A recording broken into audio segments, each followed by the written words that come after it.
Canal Fantástico. Viva a fantasia!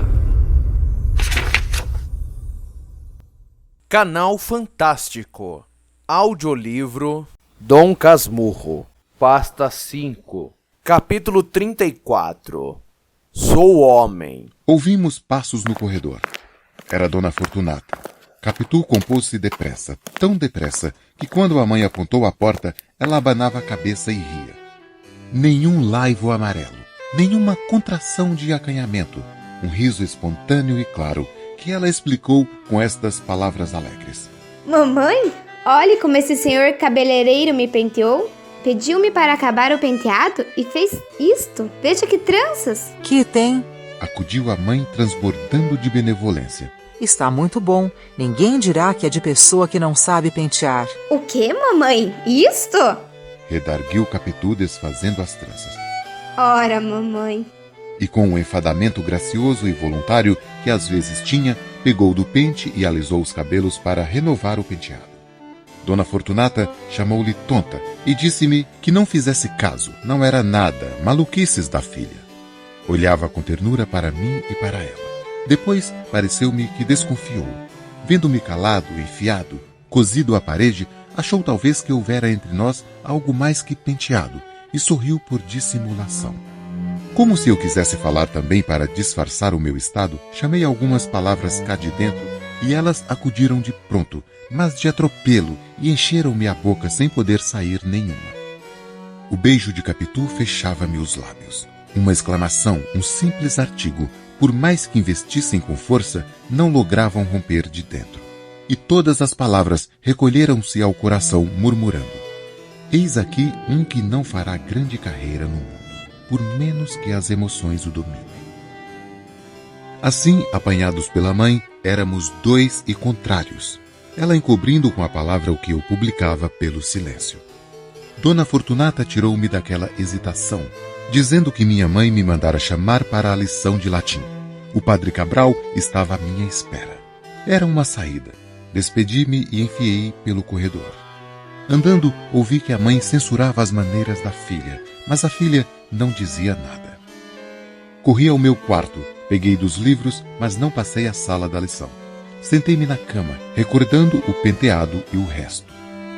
Tinha estremeções, tinha uns esquecimentos em que perdia a consciência de mim e das coisas que me rodeavam, para viver não sei onde nem como. E tornavam a mim, e via a cama, as paredes, os livros, o chão, ouvia algum som de fora, vago, próximo ou remoto, e logo perdia tudo para sentir somente os beiços de Capitu.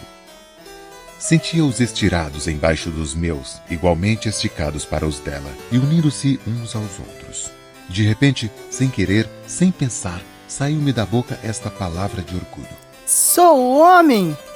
Supus que tivessem ouvido porque a palavra saiu em voz alta e corri à porta da alcova. Não havia ninguém fora. Voltei para dentro e baixinho repeti que era homem. Ainda agora tenho eco aos meus ouvidos. O gosto que isto me deu foi enorme. Colombo não o teve maior, descobrindo a América, e perdoai a banalidade em favor do cabimento. Com efeito, há em cada adolescente um mundo encoberto, um almirante e um sol de outubro. Fiz outros achados mais tarde. Nenhum me deslumbrou tanto. A denúncia de José Dias alvoroçara-me. A lição do velho coqueiro também.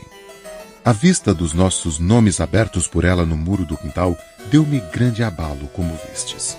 Nada disso valeu a sensação do beijo. Podiam ser mentira ou ilusão. Sendo verdade, eram os ossos da verdade. Não eram a carne e o sangue dela. As próprias mãos tocadas, apertadas, como que fundidas, não podiam dizer tudo. Sou homem!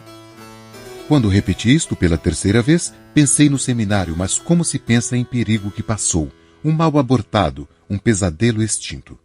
Todos os meus nervos me disseram que homens não são padres. O sangue era da mesma opinião. Outra vez senti os beiços de Capitu. Talvez abuso um pouco das reminiscências osculares. Mas a saudade é isto mesmo, é o passar e repassar das memórias antigas. Ora, de todas as daquele tempo, creio que a mais doce é esta, a mais nova, a mais compreensiva, a que inteiramente me revelou a mim mesmo. Outras tenho, vastas e numerosas, doces também de várias espécie, muitas intelectuais igualmente intensas. Grande homem que fosse, a recordação era menor que esta.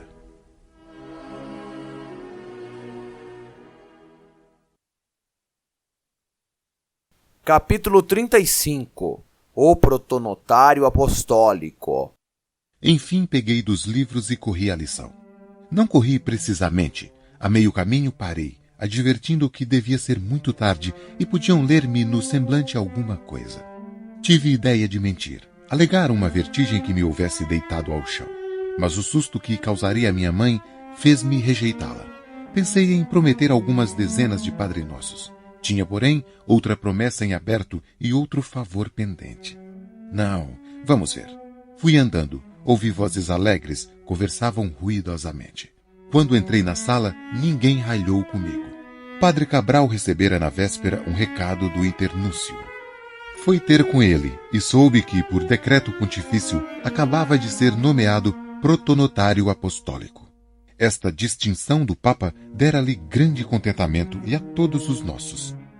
Tio Cosme e prima Justina repetiam o título com admiração. Era a primeira vez que ele soava aos nossos ouvidos, acostumados a cônegos, monges, senhores, bispos, núncios e internúncios. Mas que era protonotário apostólico.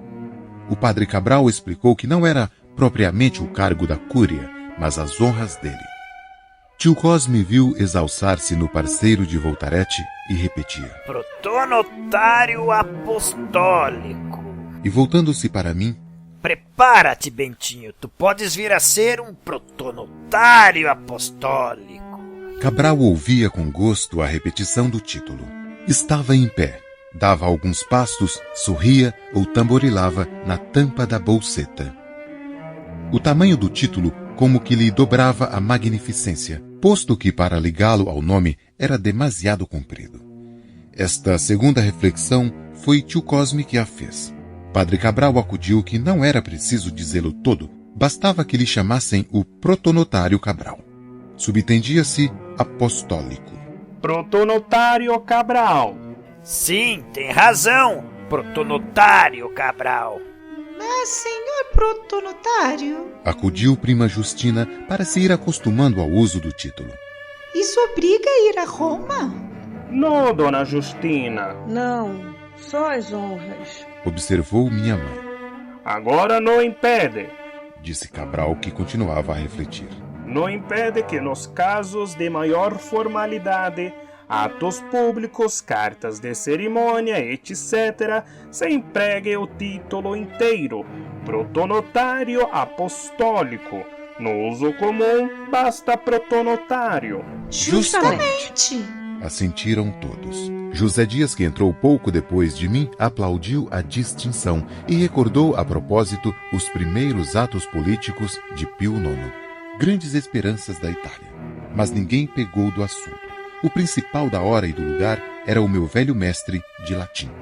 Eu, voltando a mim do receio, entendi que devia cumprimentá-lo também, e este aplauso não lhe foi menos ao coração que os outros. Bateu-me na bochecha paternalmente e acabou dando-me férias. Era muita felicidade para uma só hora. Um beijo e férias. Creio que o meu rosto disse isto mesmo, porque tio Cosme, sacudindo a barriga, chamou-me Peralta. Mas José Dias corrigiu a alegria. Não tem que festejar a vadiação. O latim sempre há de lhe ser preciso, ainda que não venha a ser padre. Conheci aqui o meu homem. Era a primeira palavra, a semente lançada à terra, assim de passagem, como para acostumar os ouvidos da família. Minha mãe sorriu para mim, cheia de amor e de tristeza, mas respondeu logo: Há de ser padre, e padre bonito. Não esqueça, mana Glória, e protonotário também, protonotário apostólico. O protonotário Santiago. Acentuou Cabral. Se a intenção do meu mestre de latim era ir acostumando ao uso do título com o nome, não sei bem. O que sei é que quando ouvi o nome ligado a tal título, deu-me vontade de dizer um desaforo. Mas a vontade aqui foi antes uma ideia sem língua que se deixou ficar quieta e muda, tal como daí a poucas outras ideias. mas essas pedem um capítulo especial. Rematemos este dizendo que o mestre de latim falou algum tempo da minha ordenação eclesiástica, ainda que sem grande interesse. Ele buscava um assunto alheio para se mostrar esquecido da própria glória, mas era esta que o deslumbrava na ocasião. Era um velho magro, sereno, dotado de qualidades boas. Alguns defeitos tinha. O mais excelso deles era ser guloso, não propriamente glutão. Comia pouco, mas estimava o fino e o raro, e a nossa cozinha, se era simples, era menos pobre que a dele. Assim, quando minha mãe lhe disse que viesse jantar a fim de se lhe fazer uma saúde, os olhos com que aceitou seriam de protonotário, mas não eram apostólicos. E para agradar a minha mãe, novamente pegou em mim descrevendo o meu futuro eclesiástico, e queria saber se ia para o seminário agora, no ano próximo, e oferecia-se a falar ao senhor bispo, tudo marchetado do protonotário Santiago. Capítulo 36. Ideia sem pernas e ideia sem braços. Deixei-os, a pretexto de brincar, e fui-me outra vez a pensar na aventura da manhã. Era o que melhor podia fazer, sem latim e com latim. Ao cabo de 5 minutos, lembrou-me ir correndo à casa vizinha, agarrar Capitu, desfazer-lhe as tranças, refazê-las e concluí-las daquela maneira particular, boca sobre boca. É isto, vamos, é isto. Ideia só, ideia sem pernas. As outras pernas não queriam correr nem andar. Muito depois é que saíram vagarosamente e levaram-me à casa de Capitu. Quando ali cheguei, dei com ela na sala. Na mesma sala, sentada na marquesa, almofada no regaço, cozendo em paz.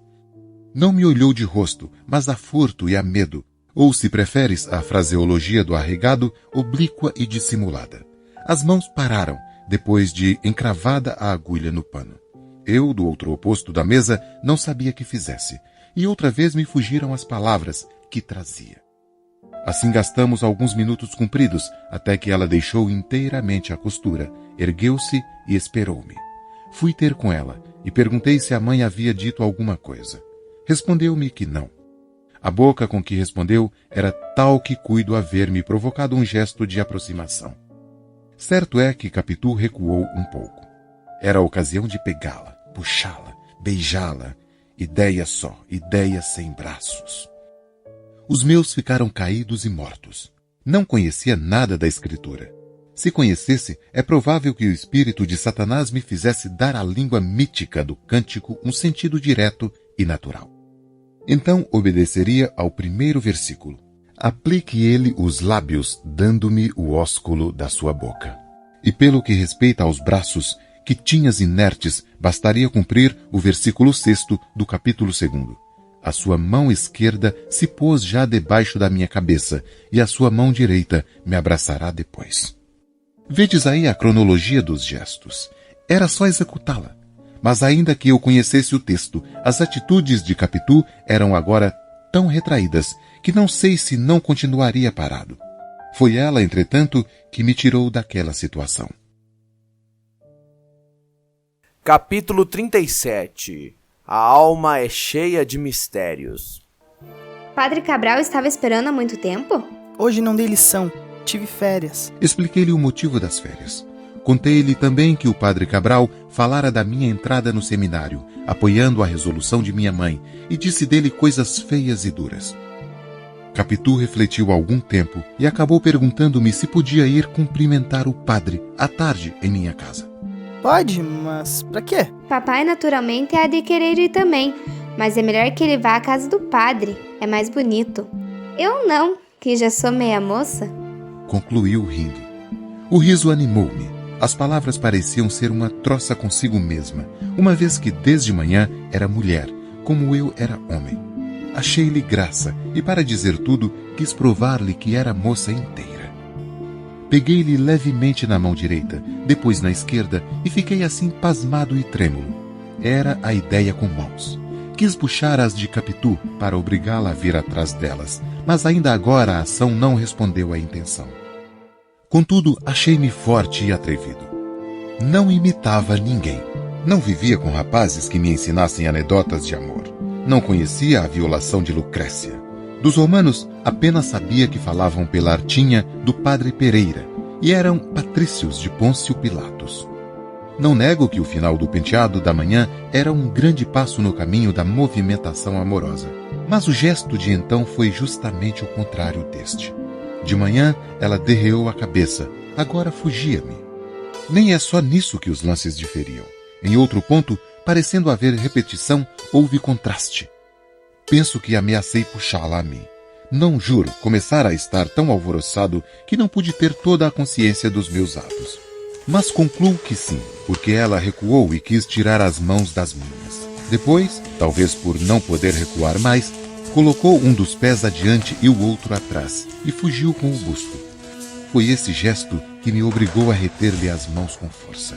O busto afinal cansou-se e cedeu, mas a cabeça não quis ceder também, e caída para trás inutilizava todos os meus esforços, porque eu já fazia esforços, ouvinte amigo. Não conhecendo a lição do cântico, não me acudiu estender a mão esquerda por baixo da cabeça dela. Demais, este gesto supõe um acordo de vontades, e Capitu, que me resistia agora, aproveitaria o gesto para arrancar-se a outra mão e fugir-me inteiramente.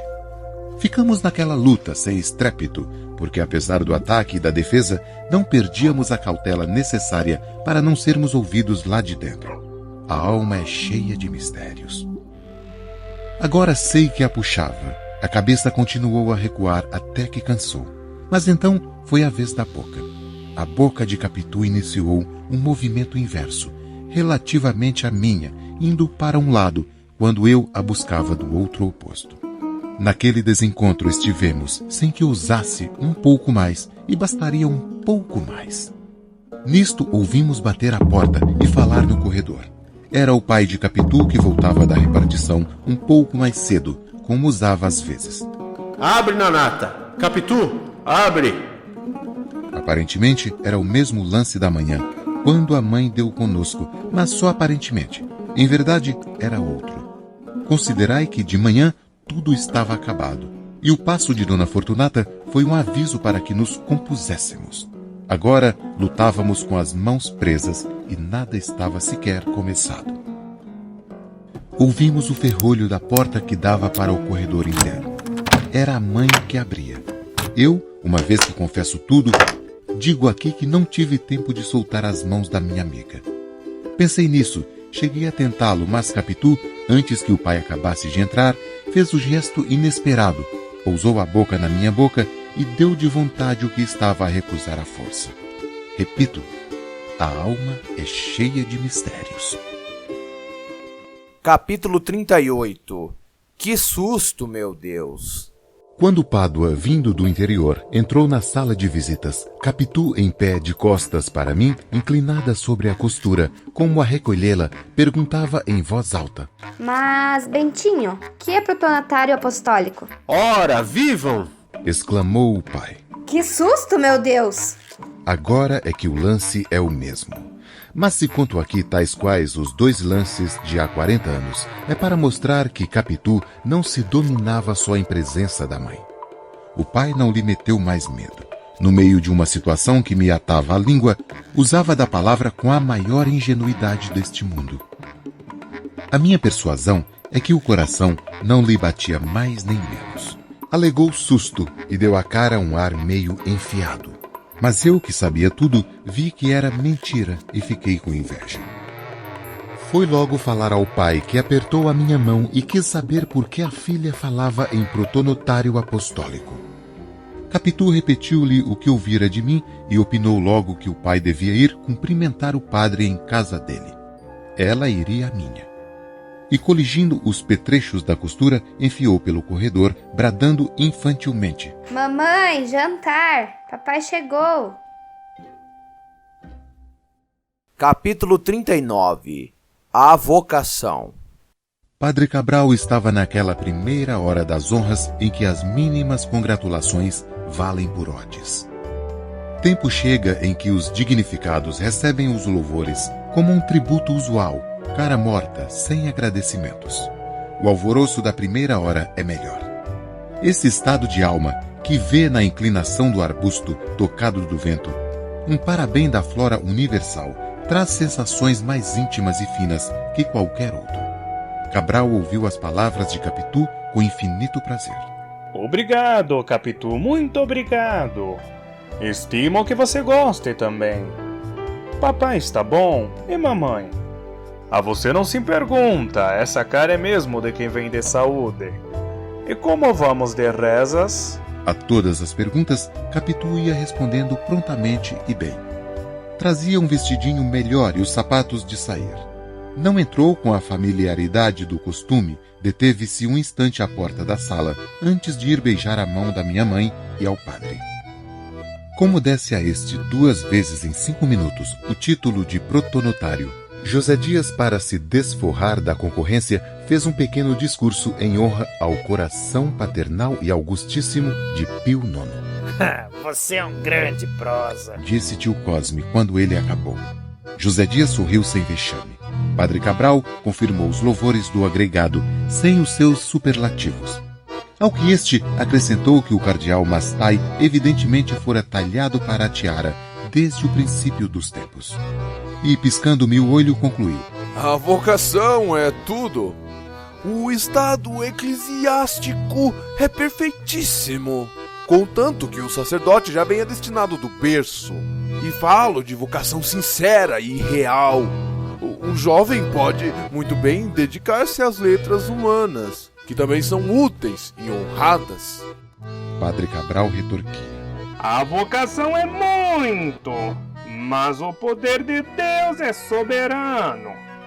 Um homem pode não ter gosto à igreja e até persegui-la, e um dia a voz de Deus lhe fala e ele sai apóstolo. Veja São Paulo. Não contesto, mas o que eu digo é outra coisa. O que eu digo é que se pode muito bem servir a Deus sem ser padre cá fora. Pode ou não pode? Pode ser. Pois então, exclamou José Dias triunfalmente, olhando em volta de si.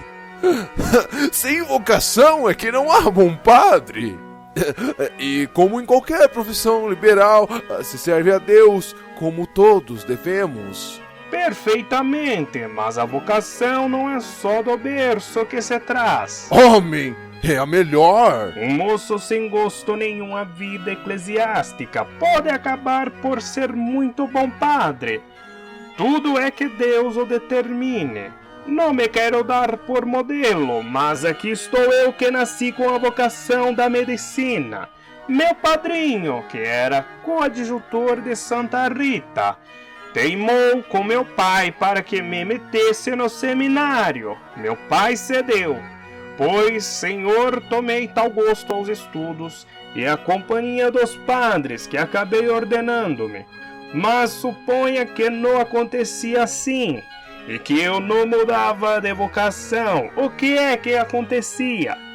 Tinha estudado no seminário algumas matérias que é bom saber, e são sempre melhor ensinadas naquelas casas. Prima Justina interveio. Como? Então pode-se entrar no seminário e não sair padre? Padre Cabral respondeu que sim, que se podia, e voltando-se para mim, falou da minha vocação que era manifesta. Os meus brinquedos foram sempre de igreja, e eu adorava os ofícios divinos. A prova não provava. Todas as crianças do meu tempo eram devotas. Cabral acrescentou que o reitor de São José, a quem contara ultimamente a promessa de minha mãe, tinha o meu nascimento por milagre. Ele era da mesma opinião. Capitu, cosida às saias de minha mãe, não atendia aos olhos ansiosos que eu lhe mandava. Também não parecia escutar a conversação sobre o seminário e suas consequências, e, aliás, decorou o principal, como vinha saber depois. 2 vezes fui à janela, esperando que ela fosse também, e ficássemos à vontade, sozinhos, até acabar o mundo, se acabasse. Mas Capitu não me apareceu. Não deixou minha mãe, senão para ir embora. Eram ave-marias. Despediu-se. Bentinho, vai com ela, disse minha mãe. Não precisa não, Dona Glória. Acudiu ela rindo. Eu sei o caminho. Adeus, senhor protonotário. Adeus, Capitu. Tendo dado um passo no sentido de atravessar a sala, é claro que o meu dever, o meu gosto, todos os impulsos da idade e da ocasião, era atravessá-la de todo, seguir a vizinha corredora fora, descer à chácara, entrar no quintal, dar-lhe terceiro beijo e despedir-me. Não me importou a recusa, que cuidei simulada, e enfiei pelo corredor. Mas Capitu, que ia depressa, estacou e fez-me sinal que voltasse. Não obedeci. Cheguei-me a ela. Não venha, não! Amanhã falaremos. Mas eu queria dizer a você... Amanhã! Escuta! Fica! Falava baixinho. Pegou-me na mão e pôs o dedo na boca. Uma preta que veio de dentro acender o lampião do corredor, vendo-nos naquela atitude quase às escuras, riu de simpatia e murmurou, em tom que ouvíssemos, alguma coisa que não entendi bem nem mal. Capitu segredou-me que a escrava desconfiara e ia talvez contar às outras. Novamente me intimou que ficasse e retirou-se. Eu deixei-me estar parado, pregado, agarrado ao chão. Capítulo 40. Uma égua. Ficando só, refleti algum tempo e tive uma fantasia. Já conheceis as minhas fantasias. Contei-vos a da visita imperial. Disse-vos a desta casa do Engenho Novo, reproduzindo a de Mata-Cavalos. A imaginação foi a companheira de toda a minha existência. Viva, rápida, inquieta, alguma vez tímida e amiga de empacar, as mais delas capaz de engolir campanhas e campanhas correndo. Creio haver lido em Tácito que as éguas iberas concebiam pelo vento. Se não fosse nele, foi noutro autor antigo que entendeu guardar essa crendice nos seus livros. Neste particular, a minha imaginação era uma grande égua ibera. A menor brisa lhe dava um potro, que saía logo o cavalo de Alexandre. Mas deixemos de metáforas atrevidas e impróprias dos meus 15 anos. Digamos o caso simplesmente. A fantasia daquela hora foi confessar a minha mãe e os meus amores para lhe dizer que não tinha vocação eclesiástica. A conversa sobre vocação tornava-me agora toda inteira e, ao passo que me assustava, abria-me uma porta de saída. Sim, é isto, pensei. Vou dizer à mamãe que não tenho vocação e confesso o nosso namoro. Se ela duvidar, conto-lhe o que se passou outro dia, o penteado e o resto.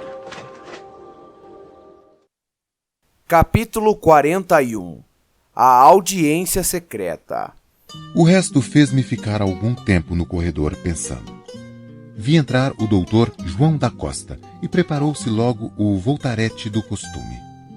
Minha mãe saiu da sala e, dando comigo, perguntou se acompanhara Capitu. Não, senhora. Ela foi só.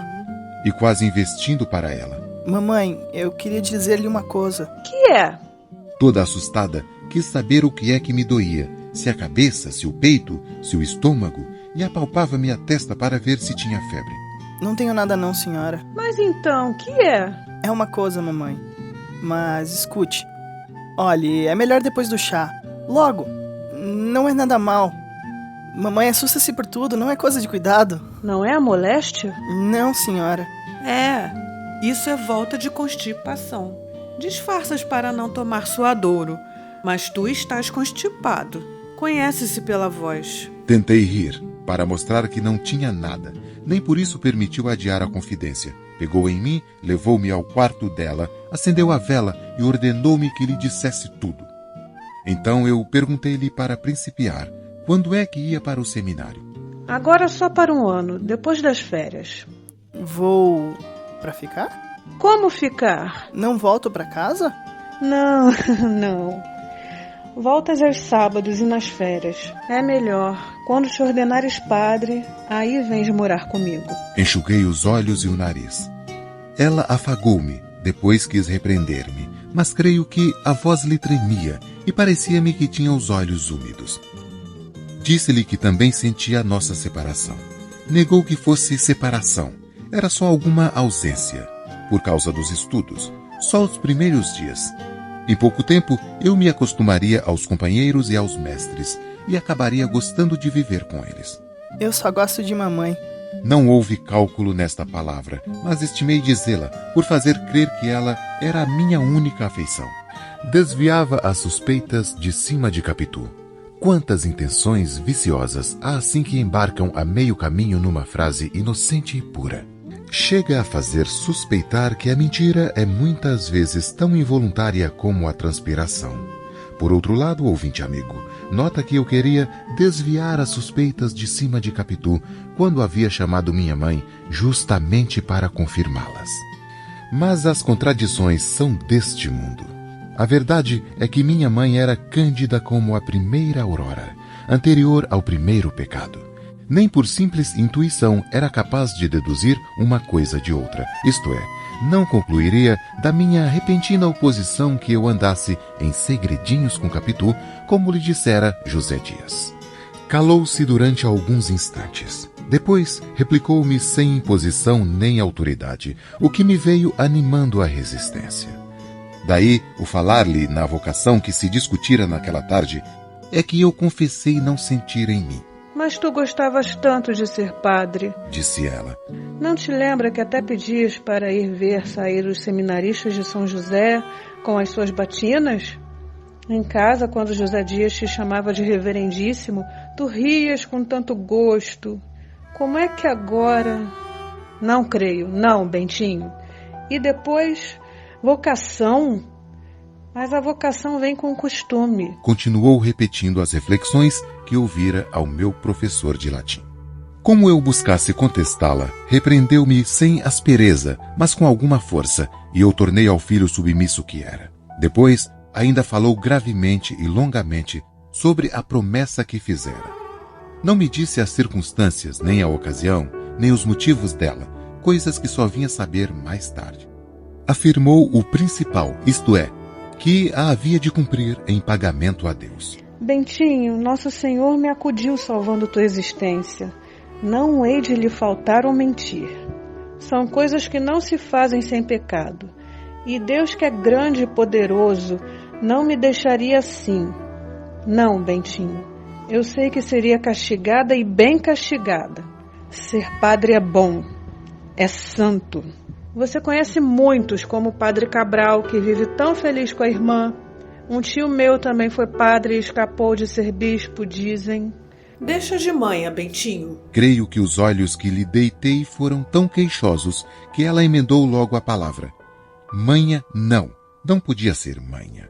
Sabia muito bem que eu era amigo dela e não seria capaz de fingir um sentimento que não tivesse.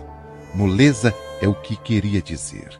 Que me deixasse de moleza, que me fizesse homem e obedecesse ao que cumpria, em benefício dela e para o bem da minha alma.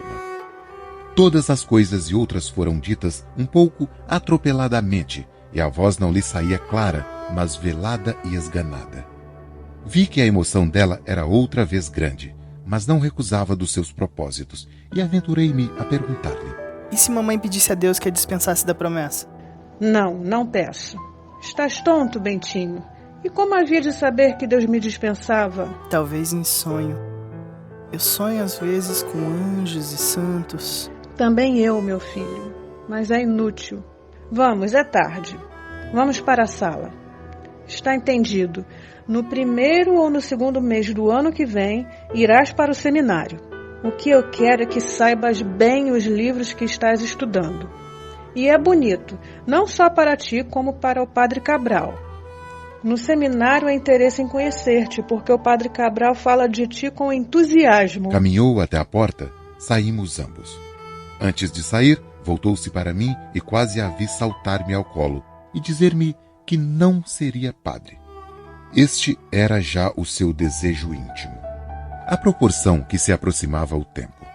Quisera um modo de pagar a dívida contraída, outra moeda, que valesse tanto ou mais, e não achava nenhuma.